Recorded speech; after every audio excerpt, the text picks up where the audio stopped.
Well, indeed it does. She'll take a break now from the boards and go back and to build for the Olympics. Yep, here are the competitors for the final, just claiming their places. And the first from the hat there was Panarina. Let's have a look at this. Number 4 position then for the rider, just last to collect. That's Clara Sanchez, twice a world champion. Now we look at a Gao from China. Let's have a look at the number 2 then for Gao. This, of course, is how they will line up. And there is Clara Rodriguez, former world champion for the 500-meter time trial. She gets 5. And new name for me here, Chris. Haven't seen this competitor get this far in a competition. Mustafa from Malaysia. Well, she's been riding well, that's for sure. John Beasley, of course, the Australian, responsible for coaching all the sprinters there, and he's doing a marvellous job. And last but not least, Anna Meares, who's certainly amplified her class at this World Championships. Well, she's clearly the one to beat. She had a phenomenal World Championships, by far and away her best ever performances.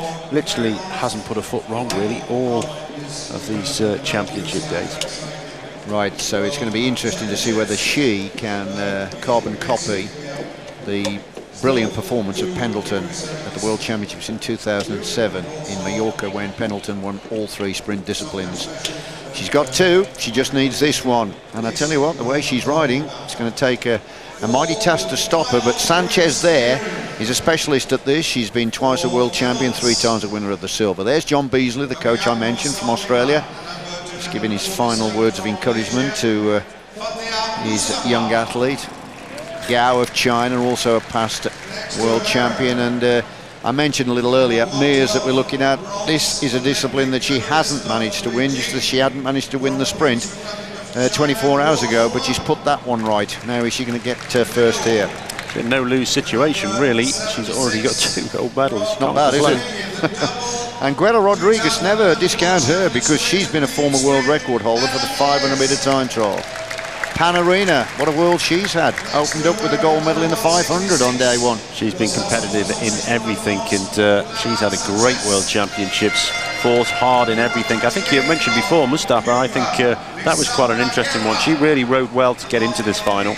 A new name for us. Yeah, she was the one, actually, that denied Pendleton a chance. She got 3rd when Pendleton couldn't get over the top of her.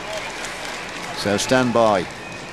This is the final of the women's Keirin. 8 laps of the track, but really it's all about that final 2.5. The prelims are just the hors d'oeuvres here, aren't they, as we get to that 2.5 lap point.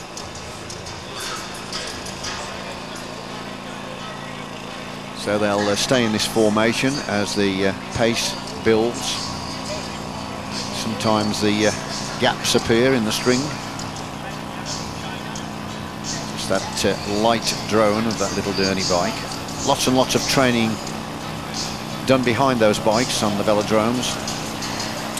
Mustafa leading off at the moment, and Meares happy in 3rd position. I think she's probably only going to ride this from the front, and of course everyone else is going to want to try and stop her doing that. Just trying to analyse the power of the riders in here. Probably the best sprinter in the lineup here has got to be Gao of China, a multi-world junior champion in the sprint, bronze medal winner in Beijing. But the specialist with the best record is Sanchez with those 2 golds. And she's currently glued to the wheel of Anna Meares, literally millimetres apart.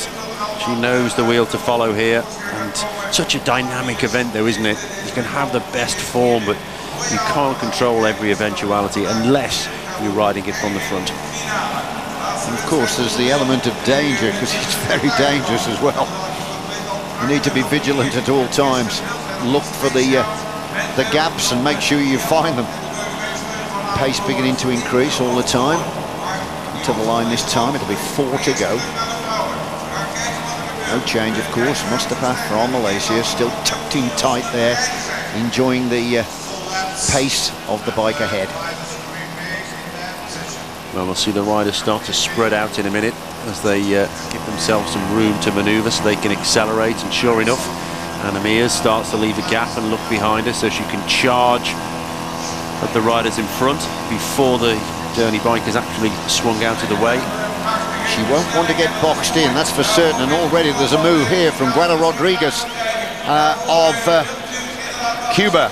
So it's the Cuban in the red and white strip that's gone to the front. Mustafa of Malaysia sitting second, Gao third. Meares at the moment fourth, and she's obviously conscious that Sanchez, the French specialist, is right in her wheel. Now then, the pace beginning to lift. Oh, there's a crash. Greta Rodriguez has gone down, but it hasn't affected the others, as Gao then just faltered slightly, wondering what had happened, and that has actually played into the hands of Anna Meares, and Meares now leading out here.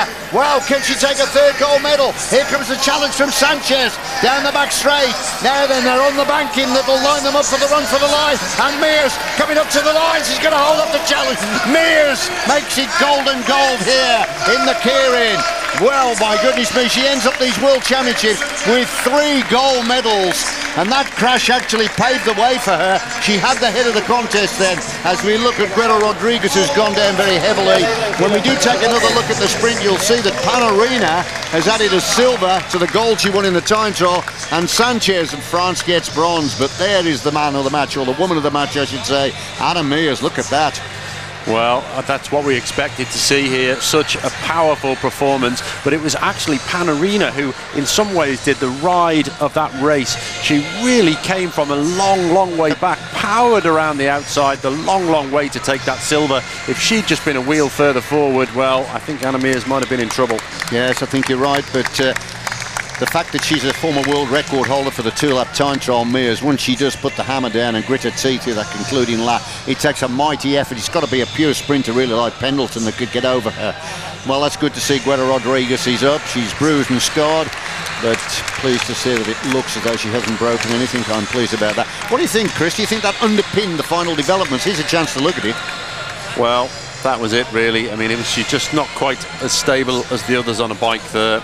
And once you bang your elbow, of course, that transmits all the way through to your steering, and there's not a lot you can do. It just got her elbow over Gao's leg, and it brought it up and pushed her wheel out the way, and that was it, really. Her own fault. I think it clearly denied the Malaysian an opportunity. Look, she had to falter there to stay upright. She was so lucky not to go down there. Certainly was, but once again, Anna Meares then, the flying Australian, pin sharp in the form of her life, gives a 5-star performance and nails gold medal number 3. There's no stopping her. Well, she's just had the most phenomenal World Championships, and I really enjoyed her interview before. Yes, it was a very candid assessment. Great to listen to. Certainly was. So yet another gold medal goes down under. It's Anna Meares that wins gold medal number 3, confirming Panarina gets silver.